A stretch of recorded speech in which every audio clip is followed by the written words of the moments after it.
بسم اللہ الرحمن الرحیم قال اللہ تبارک و تعالی فی القرآن المجید والقرآن الرشید سبح اسم ربک الاعلی الذی خلق فسوی والذی قدر فہدی آمنت باللہ صدق اللہ العظیم وبلغنا رسولہ النبی الکریم الامین ان اللہ وملائکتہ یصلون علی النبی یا ایھا الذین آمنوا صلوا علیہ وسلموا تسلیما درود پاک صلی اللہ علیہ وسلم الصلاۃ والسلام علیک یا سیدی یا رسول اللہ وعلی آلک واصحابک یا سیدی یا حبیب اللہ۔ انتہائی عزت و تکریم کے لائق زینت بزم سادات کرام، معزز و مکرم علماء کرام، جملہ شاکان صحابہ و اہل بیت، اللہ رب العزت کی فضل و توفیق سے ہم سب آج کی اس خوبصورت بزم پاک میں شریک ہیں، جس کو لبیک یا رسول اللہ نعت کونسل کے احباب نے ترتیب دیا ہے۔ میں دعا گو ہوں خلاق عالم ان سارے جوانوں کی زندگانی میں برکات عطا فرمائے، اور جتنے لوگوں نے ان کے ساتھ تعاون فرمایا، خلاق عالم سب کو قدم قدم پر خیر و برکت عطا فرمائے۔ آواز کھولیں گے جی، تھوڑی سی اس کی سی جی بند کر دیں، آواز کھول دیں اس کی۔ آج کی ہماری اس خوبصورت بزم پاک کی روح رواں شخصیت، صدر محفل، واجب و تکریم، عزت و آب، پیر طریقت، خادم شریعت، محترم و مکرم صاحبزادہ پیر سلطان محمود صاحب آوان شریف والے، آپ تشریف فرما ہیں۔ میری دعا ہے خلاق عالم آپ کی زندگانی میں برکات عطا فرمائے، اور آپ کے آستانے سے جتنا بھی اہل سنت کا کام ہو رہا ہے، اللہ کریم اس میں مزید مدینے کے 12 چاند لگا دے۔ دوستان مکرم، میرے برادر طریقت ثنا خان مصطفیٰ بھائی محمد عباس صاحب قادری، آپ نے مجھے حکم فرمایا تھا کہ آپ یہاں پر آئیں گے اور اپنا سبق سنا کر جائیں گے۔ اللہ کی توفیق سے یہ ٹائم طے پایا تھا، میں حاضر خدمت ہوں، اور میں ضرور کوشش کروں گا کہ آپ کی خدمت میں کچھ گزارشات پیش کروں۔ آپ حضرات کی خدمتوں میں عرض ہے آپ توجہ رکھیں گے تاکہ بات کرنے اور سننے کا سکون بھی مل سکے اور سرور بھی میسر آ سکے۔ ایک حدیث شریف سے میں بات کا آغاز کرتا ہوں۔ حضور نبی رحمت شفیع امت صلی اللہ علیہ وآلہ وصحبہ وبارک وسلم، آپ کا فرمان اقدس ہے، میرے آقا کریم فرماتے ہیں، جو میری محبت کی وجہ سے 3 مرتبہ صبح اور 3 مرتبہ شام کے وقت میری ذات پر درود پاک پڑھے تو اللہ تعالیٰ پر حق ہے کہ اس بندے کے اس دن اور اس رات کے سارے گناہوں کو معاف فرما دے۔ اس واسطے کثرت محبت اور شوق کے ساتھ درود پاک پڑھا کریں۔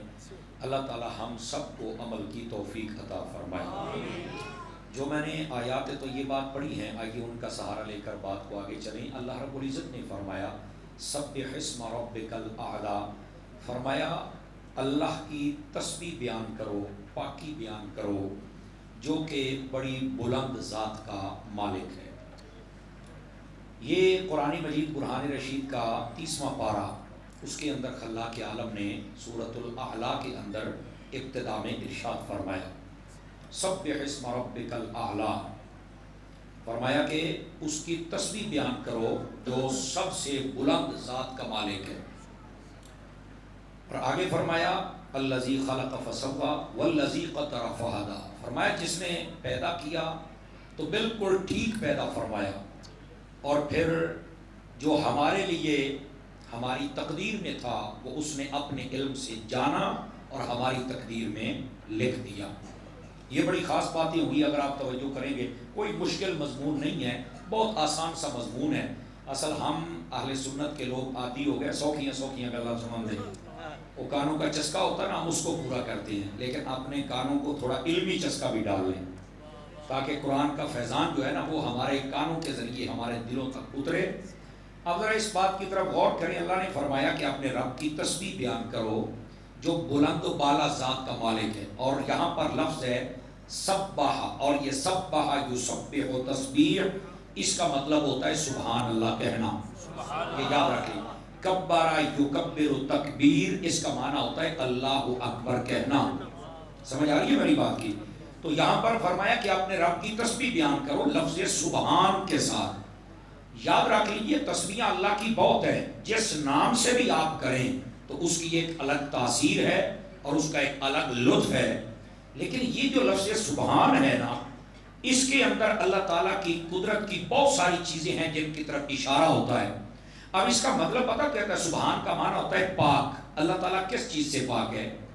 یہ اللہ تعالیٰ عاجزی سے پاک ہے، عجز سے پاک ہے۔ عاجزی کا مطلب کہ سامنے والے کو طاقتور مان کے بندہ کمزور ہو جائے، اور عجز کا مطلب یہ ہوتا ہے کہ اس کے پاس طاقت ہی نہ ہو۔ اللہ تعالیٰ سے نہ تو کوئی بڑا ہے کہ اللہ اس کے سامنے جھک جائے، معاذ اللہ استغفر اللہ، اور نہ ہی اللہ کی ذات میں کسی قسم کی کمی ہے، وہ سب سے بلند اور بڑی اور طاقت والی ذات ہے۔ آواز بہت کمزور والی ہے، سبحان اللہ میں تقریر کرتا میں۔ صوفی صاحب سبحان اللہ کہنی، میرا پتر بڑی دیر ہو گیا منہ پوٹی بیٹھے ہو، گوڈے چھڑ بھائی، گوڈے چھڑ کے بہت تکڑے ہو کے بہت ذرا اتنی سبحان اللہ کہ میں تقریر ہی سبحان اللہ شروع کی تھی صرف تھوڑا مزاج بیٹھ کے۔ بولیے بولیے بولیے ذرا میرے کانوں تک آئی آواز، بس اتنی آواز آپ کی آتی رہنی چاہیے۔ تو یہ جو لفظ سبحان ہے نا، اس کا معنی ہوتا ہے کہ اللہ تعالیٰ کی تم پاکی کو بیان کرتے ہو کہ وہ منزہ ہے، وہ مبرہ ہے، وہ ان چیزوں سے پاک ہے۔ یعنی کن چیزوں سے پاک ہے؟ ایک تو وہ ہر کمزوری سے پاک ہے، سمجھ آ رہی ہے میری بات؟ ہر عاجزی سے پاک ہے، اور تیسری بات ہر قسم کے نقص اور عیب سے بھی پاک ہے۔ یہ ذرا اس بات کی گہرائی تک جانے کی آپ کوشش فرمائیں کہ جو لفظ سبحان ہوتا ہے، اس کا صرف یہ نہیں کہ سبحان اللہ کہہ دیا کہ ٹور گیا، اس کے اندر تو توحید کا بہت بڑا مضمون بیان ہو رہا ہے۔ اور صرف یہاں تک نہیں، اللہ تعالیٰ کس چیز سے پاک ہے؟ اللہ تعالیٰ جیسے ہمارے دنیا کے اندر یہ علم العقائد کا مسئلہ بھی ہے، ہمارے لیے بیوی بچے ہیں، اللہ تعالیٰ بیوی بچوں سے پاک ہے۔ سمجھ آئی؟ جب آپ نے سبحان کہہ دیا تو آپ نے رب کی ربوبیت کا اقرار بھی کر لیا، اس کی طاقت کا اقرار بھی کر لیا، اور اس کے ذات بڑی ہونے کا اقرار بھی کر لیا، ہر نقص سے پاک ہونے کا اقرار بھی کر لیا، اور یہ بھی اقرار کر لیا کہ جیسے ہماری رشتہ داریاں ہیں، اللہ اس سے پاک ہے، وہ ہر چیز سے منزہ ہے اور مبرہ ہے۔ جب لفظ سبحان کے ساتھ تم اپنے رب کی یہ تعریف کرتے ہو کہ یا اللہ تو پاک ہے، ہر قسم کے عیب اور نقص اور کمی سے تو پاک ہے، تو علماء فرماتے ہیں بار بار بندہ جب یہ تسبیح بولتا ہے، اور رب نے ڈیمانڈ بھی کی ہے کہ یہ تسبیح بولو مجھے پسند ہے، تو اللہ فرشتوں کو فرماتا ہے یہ بندہ کیا کہہ رہا ہے؟ تو وہ کہتے ہیں باری تعالیٰ یہ تو تجھے پاک کہہ رہا ہے، تو فرمایا پھر جاؤ ہم نے بھی اسے گناہوں سے پاک فرما دیا۔ جو ہے یہ آپ سبق رات کی گرامی قدر حضرات اس مسئلے کو سمجھنے کی کوشش کریں۔ یہ جو سبحان اللہ کہنا ہوگا، بس اوقات کئی لوگ بالکل چپ چاپ بن کے بیٹھے رہتے ہیں، نیک محفل میں چپ نہ بیٹھا کریں ورنہ جھولی خالی جائے گی۔ یہ میں آپ کو صحیح بات کہہ رہا ہوں، جھولی خالی جائے گی۔ دیکھیے جتنے لوگ یہ حج پہ جاتے ہیں، آپ کو پتہ ہے کہ اس کے اندر اس کا بیک گراؤنڈ اور پس منظر کیا ہے؟ یہ بھی سن لیجئے۔ جب حضرت آدم علیہ السلام کو اللہ نے فرمایا نا، یہ 17واں پارہ سورۃ الحج پڑھے نا، اس کے اندر یہ موجود ہے، جب خانہ کعبہ بنایا حضرت سیدنا ابراہیم علیہ نبینا علیہ السلام نے، تو اللہ نے فرمایا وَأَذِّن فِي النَّاسِ بِالْحَجِّ، فرمایا لوگوں کو بلاؤ حج کی طرف۔ تو حضرت ابراہیم علیہ السلام کہنے لگے باری تعالیٰ یہاں پر تیرا گھر ہے، ارد گرد میں پہاڑ ہیں، یہاں کوئی آبادی نہیں، ایک یہاں قبیلہ ہے چھوٹا سا، تو پوری دنیا کے لوگوں کے پر میری آواز کیسے پہنچے گی؟ نہ ہی میرے پاس کوئی آلہ ہے جس کے ذریعے سے میری آواز دور تک جائے۔ اللہ نے فرمایا اے ابراہیم تم نے صرف آواز لگانی ہے، جملے کی نزاکت کو سمجھیے گا۔ فرمایا جتنے لوگ اس وقت دنیا میں موجود ہیں ان تک، جتنے اپنی ماں کے پیٹوں میں ہیں ان تک، اور جتنے قیامت تک آئیں گے ان تک آواز پہنچانا میری ذمہ داری ہے۔ سبحان اللہ کہہ لو صوفی صاحب، گھوڑے چھڑ کے تسلی دینا سن، اور یہ اگلی بات بھی سننا، آواز پہنچانا ہماری ذمہ داری ہے۔ پھر اب اگلا جملہ سننا جو میں کہہ رہا ہوں نا کہ نیک محفل میں بیٹھ کے چپ نہ بیٹھا کرے، بولا کریں، چپ شاہ بننے والا دور ویسے سنیو تو اڈا ٹوڑ گیا ہے، انہوں تو اڈے بولنا نہ کرے۔ میں فرمایا کہ اے ابراہیم جب تجھے آواز لگائے گا، جو تیری اس آواز کو سن کر لبیک کہے گا، اور جتنی مرتبہ کہے گا اتنی مرتبہ ہم اسے حج کرنے کی سعادت عطا فرمائیں گے۔ بات سمجھ آئی آپ سبھی حضرات کو؟ تو یہ جو آج چپ کر کے بیٹھتے ہیں، تو اگر آپ وہاں بھی چپ رہے پھر تو تسی کر رہے حج، مسکرا کے سبحان اللہ کہہ سکتے ہیں۔ تو اس واسطے یہ بول کر اپنی نیکیوں کا خزانہ بڑھاتے رہا کریں. اور یہ بھی آپ سماعت فرما لیجئے، یہ جو لفظ سبحان ہے اس کے ساتھ نبی پاک علیہ السلام نے خود تلقین ارشاد فرمائی ہے. بلکہ اگر آپ بخاری شریف کی آخری حدیث اٹھائیں، پہلی حدیث انما الاعمال بالنیات ہے، اور آخری حدیث جو بخاری شریف کی ہے اس وہ کلمتان خفیفتان کے لفظوں سے مشہور ہے، اور وہ یہ ہے میرے نبی کریم علیہ السلام نے ارشاد فرمایا کلمتان خفیفتان علی اللسان ثقیلتان علی المیزان حبیبتان الی الرحمن. فرمایا لوگوں دو کلمات ہیں جو زبان پر بڑی آسانی سے جاری ہو جاتے ہیں، ٹھیک ہے. فرمایا میزان عمل میں وہ بڑے بھاری ہوں گے، یہ دوسری بات. اور تیسری بات فرمایا اللہ کو بھی بڑے پسند ہیں. صحابہ کرام نے کہا یا رسول اللہ صلی اللہ علیہ وسلم وہ کون سے کلمات ہیں کہ جو اللہ رب العزت کو پسند بھی ہیں، بھاری بھی بہت ہیں، اور زبان پر بھی آسانی سے چڑھ جاتے ہیں؟ وہ ہیں کون سے؟ فرمایا سبحان اللہ و بحمدہ سبحان اللہ العظیم. یہ کلمات ہیں. تو یہ جو سبحان اللہ کی تسبیح ہے اس کا تو اتنا وزن ہے، میرے محبوب پاک فرماتے ہیں قیامت والے دن اس کا وزن جب نامہ اعمال میں ہوگا تو سب سے زیادہ وزن یہ تسبیح کا بیان کیا جائے گا. اس واسطے یہ تسبیح پکارتے رہیں. اور یہ نہیں کہ مولوی کہتا ہے، نقیب کہتا ہے، نعت خان کہتا ہے، نہیں، یہ میرا رب کہتا ہے. سبح اسم ربک الاعلی. فرمایا اپنے رب کی تسبیح بیان کر جو کہ بڑی بلند و بالا ذات کا مالک ہے. تو پھر یہ تسبیح کیا ہے؟ یہ سبحان سبح ہے، یسبح کا معنی ہے سبحان اللہ کہنا ہے. اور اس پر میں نے ایک حدیث بھی سنائی. اب اگر آپ جاگے تو دوسری حدیث بھی سناؤں آپ حضرات کو. گرامی قدر حضرات، یہ ہم آج لوگ نا یقین کریں دو ہی ساڑھے کام ہیں. یہ بولنا ہے تو فضول بولنا ہے، تو یہ نہیں بولنا تو نیکی کے بھی چوپ رہنا ہے. اے ساڈا مسئلہ بن گیا ہے.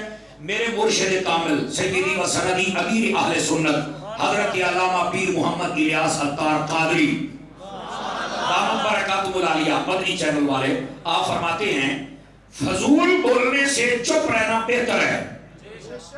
کیا کہا؟ فضول بولنے سے چپ رہنا بہتر ہے. لیکن اگلے جملے کو بھی ذرا دل کے کانوں سے سنیے گا. فرماتے ہیں چپ رہنے سے بہتر ہے کہ بندہ اللہ کا ذکر کرتا رہتا. یہ ہے اصل ہمارے لیے سبق. سمجھ؟ اچھا کہیں چپ بول رہے ہوں، کہیں چپ شاہ اور نہیں ہو پائیں. آپ ویسے اونا شامانو ماننے ہیں جڑا نیزیاں تے چڑھ کے بھی بولنے لگا. ساڑھی انہوں نے نالی آ رہی ہے، لیکن ہمیں چپ رہنا روا نہیں ہے. اور اللہ کی تسبیح کو بیان کرتے رہنا چاہیے. جتنے لوگ ہیں، وہ دکاندار ہوں، وہ تاجر ہوں، وہ طالب علم ہوں، وہ مسافر ہوں، وہ ذمہ دار، کچھ بھی کر رہے ہیں، سبحان اللہ کہنے پر پابندی تو کوئی نہیں ہے. تو یہ پکارتے رہا کرے، مفتوں کا ثواب بھی ملتا رہے گا، قیامت والے دن نامہ اعمال کے اندر وزن بھی ہو جائے گا، اور اللہ نے جو حکم دیا ہے اس حکم کے اوپر عمل بھی ہو جائے گا. اچھا اگر آپ جاگ رہے ہیں تو میں یہاں پر آپ کو دوسری حدیث سنا دوں. یہ تو صرف آپ کا ذہن بنا رہا ہوں نا. اب یہاں دوسری حدیث بھی سن لیجئے. یہ جو سبحان ربی الاعلی اور سبحان ربی العظیم ہم نماز میں پڑھتے ہیں، آپ کو پتا ہے یہ سبحان ربی الاعلی سب سے پہلے کس نے کہا تھا؟ یہ تفسیر روح البیان میں لکھا ہے. فرشتے نے اللہ کی بارگاہ میں عرض کی باری تعالیٰ، توجہ فرمائیں گے آپ سبھی حضرات، فرانس سیٹوں والے ذرا میری طرف دیکھیں تاکہ میں آپ کو مسئلہ سمجھاؤں. فرشتے نے اللہ کی بارگاہ میں عرض کی باری تعالیٰ مجھے طاقت دے، میں تیری دنیا کی سیر کرنا چاہتا ہوں. اللہ رب العزت نے طاقت دی، پر عطا کیے، 1000 سال تک اڑتا رہا، اللہ کی سلطنت ختم نہیں ہوئی. پھر کہتا ہے باری تعالیٰ سلطنت تو تیری ختم ہی نہیں ہوئی تو مجھے ایک مرتبہ پھر طاقت دے. اللہ نے پھر طاقت دی، 1000 سال پھر اڑتا رہا، سلطنت ختم نہیں. پھر کہتا ہے باری تعالیٰ، جیسے کہتے ہیں نا لاسٹ وارننگ، آخری موقع. اللہ نے فرمایا ٹھیک ہے آپ تجھے پھر دیتے، پھر اڑا، لیکن وہ اللہ کی سلطنت ختم نہیں ہوئی. وہ جب نہیں نہ ختم ہوئی تو اس نے سر سجدے میں رکھا تو اس کی زبان سے نکلا سبحان ربی الاعلی. فرمایا یا اللہ تو کتنا پاک ہے، تو کتنی بلند ذات کا مالک ہے، 3000 سال تک موڑتا رہا اور تیری سلطنت نہیں ختم ہوئی. یہ تسبیح سب سے پہلے فرشتے نے کہی اور اللہ رب العزت نے. اور یہ فرشتہ کون سا تھا؟ یہ بھی سننے والی بات ہے، یہ موت والا فرشتہ تھا، ملک الموت علیہ السلام تھے. یہ روح البیان میں لکھا ہوا ہے. اب ہوا کیا؟ جب اس نے سر سجدے سے اٹھایا تو اللہ رب العزت نے فرمایا اے فرشتے تیری یہ تسبیح ہمیں بہت پسند آئی. حالانکہ یہ تسبیح کی توفیق اور القاء یہ بھی میرے رب نے فرمایا. سمجھ آئے نا؟ قیامت والے دن میرے نبی فرماتے ہیں کہ جب میں اللہ کی بارگاہ میں سجدہ کروں گا نا تو اللہ تعالیٰ مجھے وہ تسبیح القاء کرے گا کہ جو کسی نے کبھی رب کی وہ تسبیح اور حمد نہ بیان کی ہوگی. اللہ خود مجھے میرے دل میں ڈالے گا. فرماتے ہیں جب میں وہ تسبیح کروں گا تو اللہ اتنا خوش ہوگا, مجھے فرمائے گا ارفع رأسک یا محمد سل تعطا واشفع تشفع. اللہ فرمائے گا حبیب میں راضی ہو گیا ہوں, اپنا سر سجدے سے اٹھا, مان کیا مانگتا ہے, میں رب آج تجھے عطا کرتا ہوں. اگر تو کہے تو لوگوں کو جنت دیتا ہوں, اگر تو چاہے تو شفاعت کر, جس کی شفاعت کرے گا ہم آج اسے جنت عطا فرما دیں. سمجھ آ رہی ہے کوئی نہیں آ رہی آپ حضرات کو؟ تو یہ محبوب پاک صلی اللہ علیہ وآلہ وسلم یہ آپ کی شان اقدس ہے. تو کہنے کا مقصد یہ تسبیح بھی میرا رب ہی القاء فرماتا ہے. یہ تسبیح بھی میرا رب ہی. میرے بیٹے آپ تینوں کو نیند آ رہی ہے, ناراض نہ ہوں تو آپ ادھر آ جائیں گے. آجے میرے بیٹے, آجو, ناراض نہیں ہونا. اٹھ کھلو, ایتھے آ جاؤ, آجو, اٹھ بھی کا کیا. اصل میں نا چھوٹے بچے ہیں یہ میرے بہت پیارے بچے, لیکن نیند آ رہی. ادھر آجو میرے چاند, ناراض نہیں ہونا آپ. آجو, شاباش. ہوں اگے آؤ نا تسی ذرا, جڑے بڑے بیٹھے ہو تھوڑی اگے نیڑے لگو یار. ہاں جانا نہیں ہے میرا پتر, اتنے بہ کے سننا جے تسی بھی, پر نیند آتی بھی تو میری توجہ ذرا بٹتی پئی سی ہیں. ذرا جن کو نیند نہیں آئی آج کس چیز پہ تقریر ہو رہی ہے ذرا سنائیں. ہاں اچھا یار تمہیں کوئی نہیں آتی جڑے سامنے بیٹھے ہو کہ تسی یا تاری تے سبحان اللہ کو نہیں کہنا, بولو ہاں ایک بار. ٹوپی والیا آتی ہے سبحان اللہ, کی مطلب ہے میرے سمجھ نہیں آ رہی. وہ اللہ دے بندیوں میں تمہیں سمجھا رہا ہاں, یہ چپ بیٹھنا فائدہ کوئی نہیں جی ہونا. اس طرح کر کے ذرا جاگو, یہ ہماری عادت ہی نہیں بنی ہوئی نا. یقیناً اے میچ دیکھنے ہی نوجوان چوکے چھکے تے بولن ڈے پے نے, نہیں بولنا تے رب دے نام تے نہیں بولنا, اور مسیح تے بیٹھ کے نہیں بولنا. کوئی اللہ دے بندے پھر آپ آئے کی لینا. اب ذرا سنیے جو بات آپ کی خدمت میں کہہ رہا ہوں. حضرت ملک الموت علیہ السلام آپ سے رب نے فرمایا کہ تو نے یہ جو تسبیح بیان کی, حالانکہ القاء بھی خود فرمائی تھی, فرمائیے جو تسبیح تم نے بیان کی ہے یہ ہمیں بہت زیادہ پسند آئی ہے. اور جو اگلی بات کہی سبحان اللہ, میں مفہوماً سنا رہا ہوں.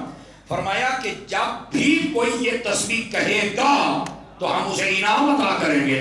تو کہا وہ انعام کیا ہوگا؟ فرمایا جب تو جائے گا تو اس کی روح قبض کرنے میں ہم آسانی پیدا فرما دیں گے. سمجھ آ رہی ہے کوئی نہیں آ رہی آپ؟ اس واسطے یہ تسبیح ضرور پکارا کرے, اس کے بہت زیادہ فوائد ہیں. ویسے تو حدیث شریف میں یہ بھی مفہوم موجود ہے کہ جب کوئی لفظ سبحان اللہ کے ساتھ تسبیح بیان کرتا ہے تو اس کے نام کا ایک درخت جنت میں لگا دیا جاتا ہے. سمجھ آ رہی ہے آپ اگر آپ کو؟ اچھا یہاں پر ایک اور بات بھی سن لیجئے, یہ صرف یہی سبحان اللہ کا کلمہ نہیں ہے, اور کلمات بھی ہیں جن کا بہت زیادہ ثواب ہے. آپ ایسے کریں, مشکات شریف یہ جو طہارت والا چیپٹر ہے نا, اگر آپ اس کو کھولیں تو اس کے اندر پہلی حدیث یہی لکھی ہوئی ہے جو میں آپ کو سنانے لگا ہوں. میرے نبی علیہ السلام نے فرمایا جو بندہ 4 کلمات بولے, سبحان اللہ, الحمدللہ, لا الہ الا اللہ, اللہ اکبر, یہ 4 کلمات جو بندہ بولے اللہ کتنا ثواب دیتا ہے. یہ اب میں نے نہیں آپ کو کہنا آپ بولیں نہ بولیں, اب جتنے ذیل بنایا نا اس کے مطابق. فرمایا زمین و آسمان کے درمیان جتنی جگہ ہے اگر اس کو بھر دیا جائے تو ان کلمات کا ثواب پھر بھی زیادہ ہوگا. اللہ رب العزت نے فرمایا سبح اسم ربک الاعلی, فرمایا اپنے رب کی تسبیح بیان کرو جو کہ بڑی بلند و بالا ذات کا مالک. آج ہم جتنے لوگ بیٹھے نا, ہماری جو زبانیں ہیں یہ اللہ اور اس کے رسول کا ذکر کب کر رہی ہے. ناراض نہ ہوں گے, یہ محفل میں بیٹھتا تو 10 مرتبہ کہنا پڑتا کہ بولے یار جاگ لیں آپ کو ثواب ہوگا. لیکن یہی لوگ اگر گلی چوک چراہ میں کھڑے اتنے تبصرے کرتے ہیں, اوئے ہوئے بلو ہوتا ہے نہ تو بڑا نہ سیاستدان ہے, نہ کوئی کرکٹر ہے, تو نہ تو بڑا کوئی بزنس مین ہے, ایسے تبصرے کر دے. حالانکہ ہندے پرلے درجے دے جاہل کخرا نہیں پتا. بہتر یہ ہے جہالت کی بولی بولنے سے اچھا ہے اپنے رب کی تسبیح کو بیان کیا. ثواب بھی ملتا رہے گا, برکت بھی ملتی رہے گی, دنیا بھی بہتر ہو جائے گی اور آخرت بھی بہتر ہو جائے گی. اور یہ اللہ رب العزت کا حکم ہے جو میں آپ کی خدمت میں عرض کر رہا ہوں. اب یہ اس کی 3 حدیثیں تھی جو میں نے آپ کی خدمت میں عرض کی ہیں. اب ذرا تھوڑا سا اور آگے چلیے تاکہ ہم کچھ اور بھی سن لیں. فرمایا سبح اسم ربک الاعلی، اپنے رب کی تسبیح بیان کرو. اور یہ ہماری جو زبانیں عادت ڈالنی چاہیے. اگر آپ توجہ کریں تو ایک حدیث اور سناؤں، بڑی لطف والی حدیث ہے. نبی پاک علیہ السلام نے ارشاد فرمایا، اور یہ حدیث ہمیں سمجھ آ جائے نا تو آدھا زندگی گزارنے کا نظام ہمارے ہاتھے آ جائے گا. میرے نبی علیہ السلام نے ارشاد فرمایا امسک لسانک، فرمایا اے بندے اپنی زبان کو قابو میں رکھ. بس گل مک گئی، اپنی زبان کو قابو میں رکھ. اور یہاں وہ میں اشارہ پہلے دے چکا، قابو میں رکھنے کا مطلب یہ نہیں کہ نہ سبحان اللہ نے ماشاءاللہ بھی قابو چراغ تمام منہ کوٹ گئی بہنا ہے، بلکہ اس کا مطلب یہ ہے اس سے کسی مسلمان کو تکلیف نہ دے. اور اس کا یہ مطلب بھی نہیں ہے کہ زبان ہی بند کر لا بھی تو حق گل ہی نہیں بیان کرنی. جدو حق بیانی دا موقع آوے سامنے یزید کھلوتا ہوئے پھر حق حسین طرح بیان ہوئے پھر بنا. آواز سمجھ آ رہی ہے کوئی نہیں آ رہی آپ؟ تو زبان کو قابو کرنے کا مطلب یہ نہیں ہوتا کہ ہم نے جناب بولنا ہی نہیں ہے، اللہ کا ذکر کرنا ہی نہیں ہے اور ہم نے حق بولنا ہی نہیں ہے تو یہ زیر بنا لیں جیڑا جتھے لگتا ہے لگتا ہی رہے. نہیں، سمجھ آ رہی ہے؟ بلکہ اس کا مطلب یہ ہے فضول باتیں کرنی نہیں، اللہ کا ذکر کرنا ہے. اور جب بات آ جائے اللہ کی تسبیح کی وہ بھی بیان کرنی ہے، رسول اللہ کی حمد کی اور رسول اللہ کی نعت کی وہ بھی بیان کرنی ہے. اور جب بات آ جائے حق بیانی کی پھر چپ نہیں رہنا، پھر اس کو آگے بیان کرنا ہے. تو اس کے بھی کچھ اصول ہوتے ہیں لیکن ابھی پھر سارے ہماری کوئی فٹ کر چھڑی دے جیڑا جتھے لگا ہے لگا ہی رہے نہ میرا چاننا ہے. اگر ایسا ہوتا تو یہ تبلیغ کا نظام سارا ختم ہو جائے گا. تبلیغ کا نظام ہے کیا؟ جیڑا جتھے لگا ہے اور اوتھے نہ لا، انہوں کہا ادھر آ اوتھے لگ جتھے میرے مصطفیٰ نے لایا ہے، اوتھے لگ میرا چل اور کدھر باتیں لگ سکتا. تو میرے نبی علیہ السلام کیا فرماتے؟ امسک لسانک، فرمایا اے بندے اپنی زبان کو ذرا اپنے قابو میں رکھ. سمجھ آ رہی ہے میرے عزیز؟ اگر یہ ہمارے معاشرے کو بات سمجھ آ جائے تو ہمارے معاشرے کی تلخیاں کم ہو جائیں، مسئلہ حل ہو جائے گا. سمجھ آ رہی ہے؟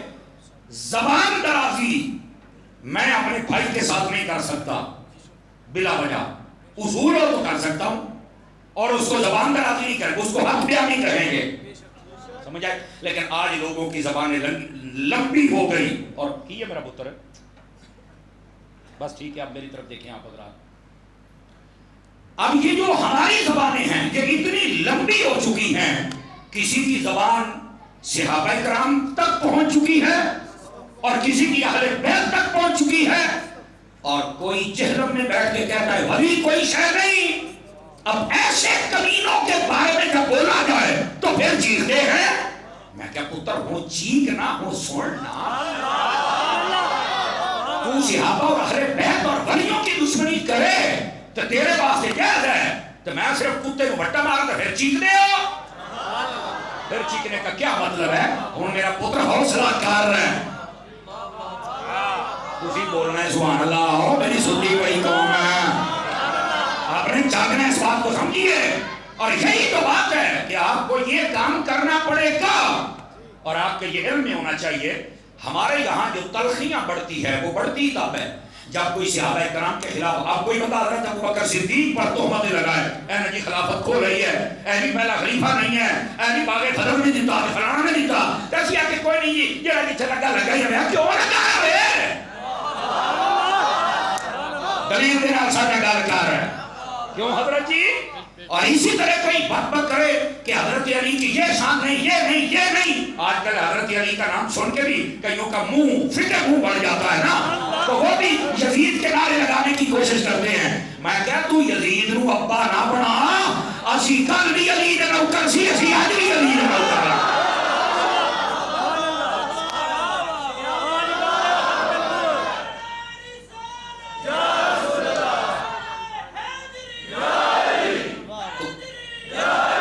اب بات سمجھ آئی آپ سبھی حضرات کو؟ تو اس واسطے جس کا جو مقام ہے وہ بیان کرو. تجھے ماں نے اس لیے پیدا کیا کہ تم تہمتیں لگاؤ، کبھی صحابہ پر کبھی اہل بیت پر. کیوں بھائی؟ کتھوں آئے ہیں؟ تو ہے کون؟ تیرا کیا تعارف ہے؟ بک بک بند کر. یہ وہ ہستیاں ہیں جن کی شان میرے رب نے بھی بیان کی ہے، میرے مصطفیٰ نے بھی بیان کی ہے۔ کوئی ان کی شان کو کم کرنے کی اور بک کرنے کی اجازت نہیں ہے۔ پھر کہتے نہیں جی جڑا جتھے لگا میں کہا ایتھے تے تینوں پھڑنا ہے اسی جڑا جتھے لگا کو گل کرن والی یہاں بک ہوتی رہے صحابہ اور اہل بیت کے خلاف ہم چپ کر کے بیٹھے رہے۔ یقین کرو عمومی طور پر یہ تو اب مولوی بھی کئی بیچارے ڈرتے ہیں، مولویوں کو بھی جان کی امان پاؤں تو میں کہتا ہوں روٹیاں حلال کرنی چاہیے نے جنہاں نے نام تے تسی کھاندے ہو تواڈے سامنے بک ہوندی تو چپ بیٹھے رہتے ہو، حلال کرو میرا پتر ہے۔ یہ بس اوقات مولویاں پیران نقیبہ نہ کھانا بڑی پیر ہوتی، لیکن میرے پاس اس کے علاوہ کوئی لفظ نہیں ہے، میں کیا کروں؟ مجھے یہ بولنے پڑتے ہیں کہ روٹیاں حلال کرو، لیکن یہاں پر ایک منٹ کھلو تو صحیح ہو، مدینے جانا کھلو تو صحیح مر رہے ہیں گل تو سن لا۔ سبحان اللہ فرمایا ذرا پیار یقین کریں عقیدے کی دنیا میں اور صحابہ اور اہل بیت کی نوکری اور پہرے داری میں ہمارے بزرگوں نے کمال کر دیا۔